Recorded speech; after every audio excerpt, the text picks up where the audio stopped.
Hi, it's Sheila Hensley, and I'm back with another small business interview. And today I'm going to be speaking with Stephan Hovnanian out of Boston, Massachusetts, and I think you're really going to enjoy him. The owner of Shovey Websites, let me read this, a digital marketing firm whose strategies make businesses more connected to their customers in today's attention economy. And I'm so pleased to have him with us today and honored that he would give me 10-15 minutes to tell y'all a few things about running a small business in there and maybe a little bit of digital strategy. So, Stephan, welcome. Thank you. Very excited to be here. I want to ask you a question, and understand we're going to bring this down to very, very, very small business level, because that's who I'm speaking to. And I want to know, what do you love about helping small businesses solve their problems? What do you love the most? I love seeing it work. I love seeing when it comes together. It gets so exciting when because I think a lot of times small businesses, they lack that clarity, and there's so much coming at them from all these different angles. So when you can give them a little clarity, some focus, and some direction on how to make something work and to cut through all of the marketing stuff in a way that makes sense for their business, and then they see it work, oh my gosh, it's like the coolest thing in the world. They typically write me back and say, oh my gosh, this is awesome. A lot of good things. It makes me feel good, but more importantly, it's better for them, right? It's great when stuff happens in a positive way for your business, because that's kind of what you do this marketing stuff for anyway. That's sort of the answer I expected from you, but I wanted everybody to hear it, because that's the most important thing. Because on the other side of it, being a small business, there's nothing like finding a partner that can explain things to you and tell you why, and you still have your doubts, but you say, okay, and then the light bulb or the aha moment happens, and it's one of the best feelings in the world. And you can finally breathe because it works. So that was one of the first questions I wanted to ask you. And I also want you to define for me, because you're a master at email marketing. Thank you. That's no surprise to anybody who knows you. You're a master at it.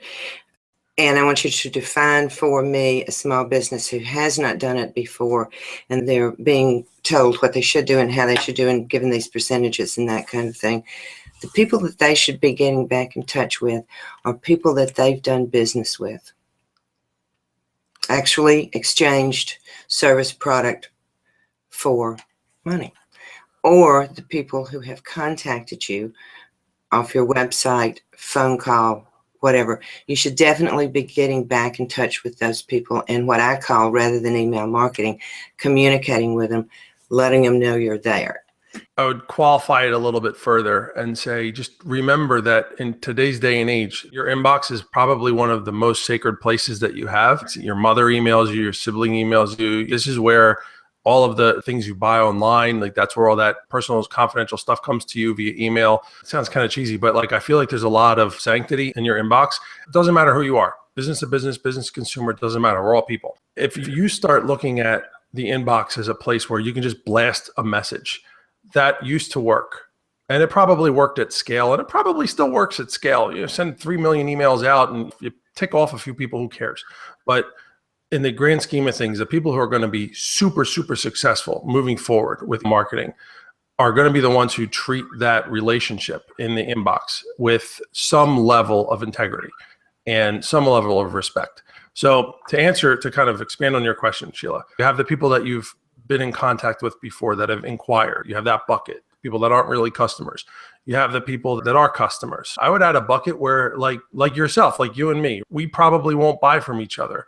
You and I have an opportunity to teach each other, learn from each other, bounce things off to each other, and recommend each other to our networks. And this might play more into B2B than a B2C company, but you have this brand advocate or some type of a networking advocate list and relationship that you want to cultivate. I definitely would look at that. Help them help you by amplifying your message and getting your name out there to other people.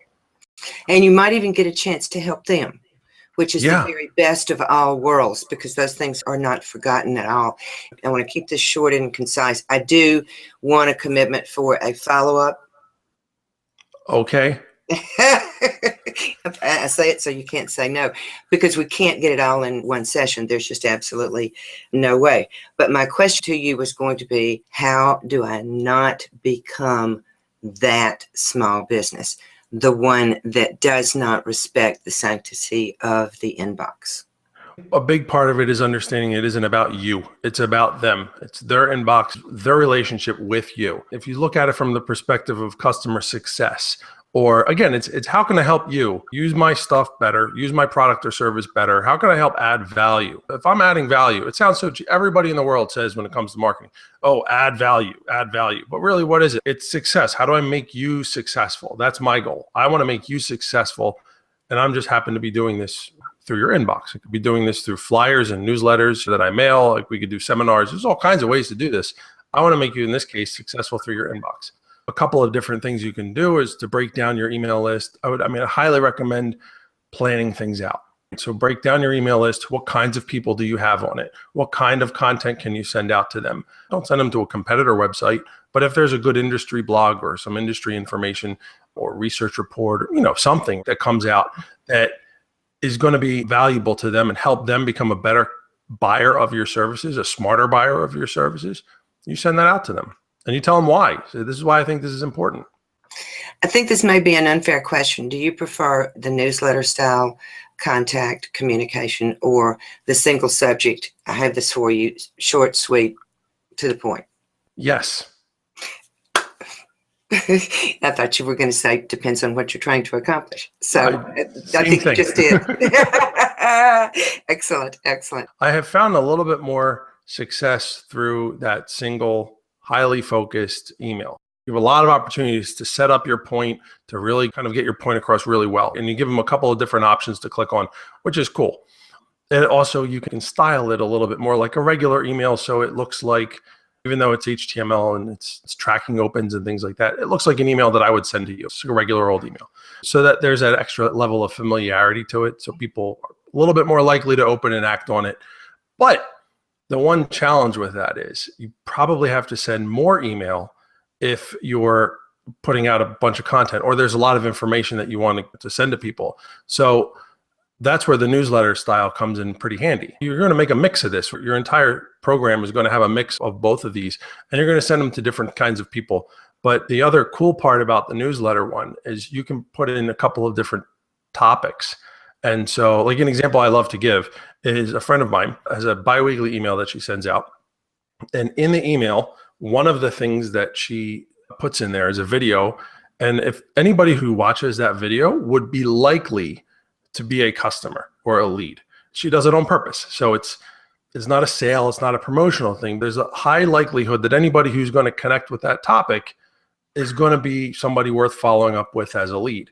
So what she can do, and this goes for all the content you're going to put out in a newsletter, she can look at the people that are clicking on that video and then follow up separately with them.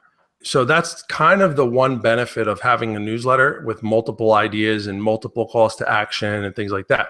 So you have an opportunity to kind of dissect the interaction on it and get a little bit better idea what people are responding to so that you can send more valuable stuff to them later on down the road. And you would agree that it would depend on which category you had them in. And I so agree with having a list of people that you don't send a lot of information to. You just want to stay in front of them.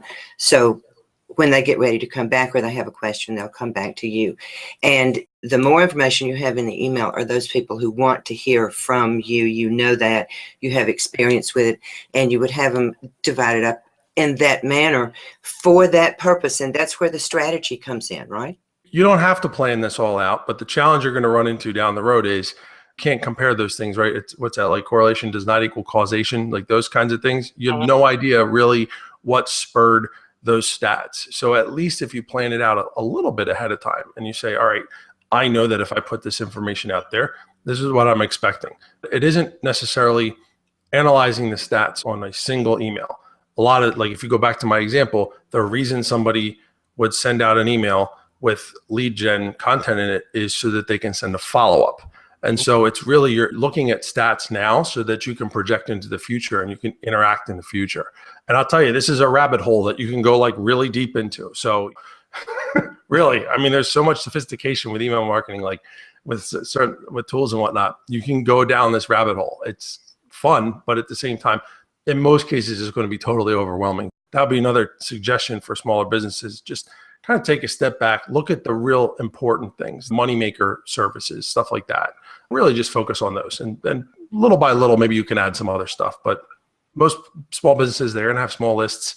You're not going to get a lot of really statistically significant information from running these kinds of campaigns with like tons of little automation thingies in there and tracking and all. It's just not enough data.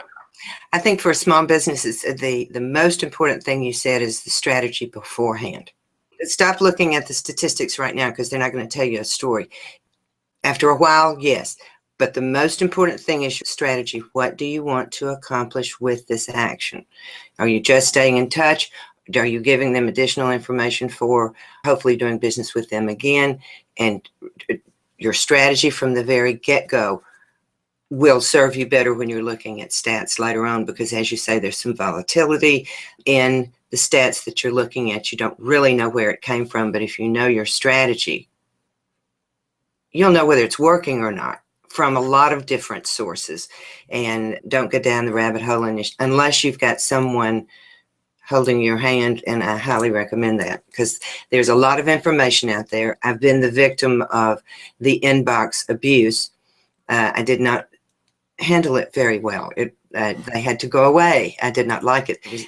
Being on the receiving end of it, people who do respect my inbox, I will read what they send me. It must be important because they're respectful to me.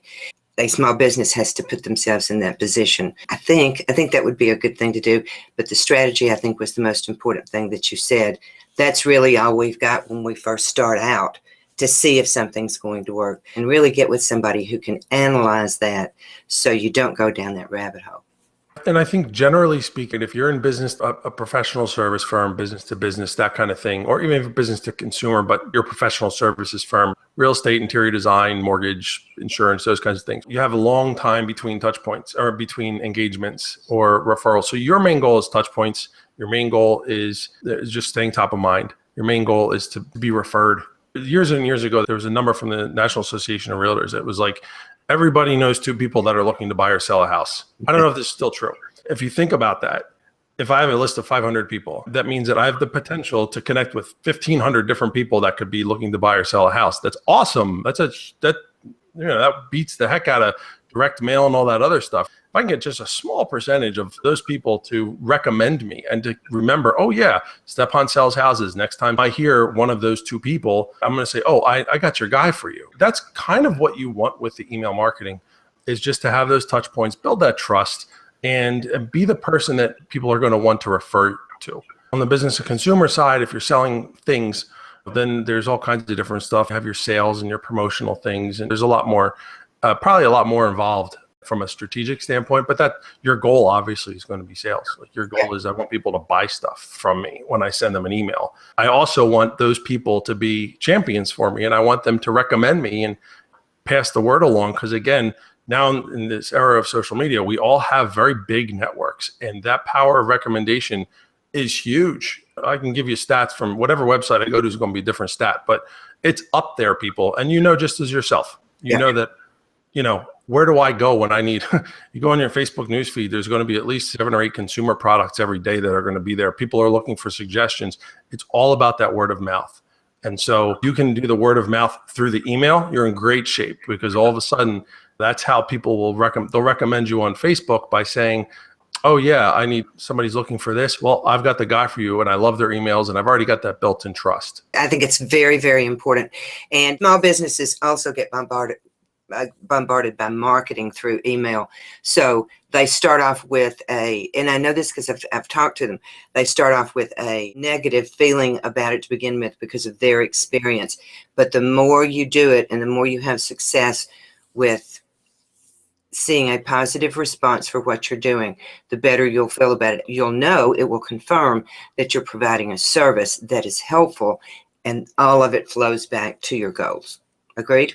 Your first impulse is going to be, let me send out my latest deal. Let me make this about me. But you can't. And that's why I think it goes back to what you were saying before, how important strategy is to this whole thing. You've got to have the right mindset before you go into it, or you're shooting yourself in the foot, and that's just a natural fact. Stephan, you can't imagine when you agreed to the interview, I was absolutely thrilled. I even challenged you and I said, "You're not kidding me, are you?" I'm very thrilled, very honored that you would take up this time, take your time up to be with me and us. And I think we provided some valuable information. Thank you so much. Oh, it's my pleasure. I guess I'm going to see you guys again. Yes, because you committed to a series. We need to get some people going here, and they need to be encouraged by good, solid information. I know you have it, so I'm coming to get it. Okay. I love it. Thank I'm you. here Talk to you whenever you soon. want. Thanks. Bye bye.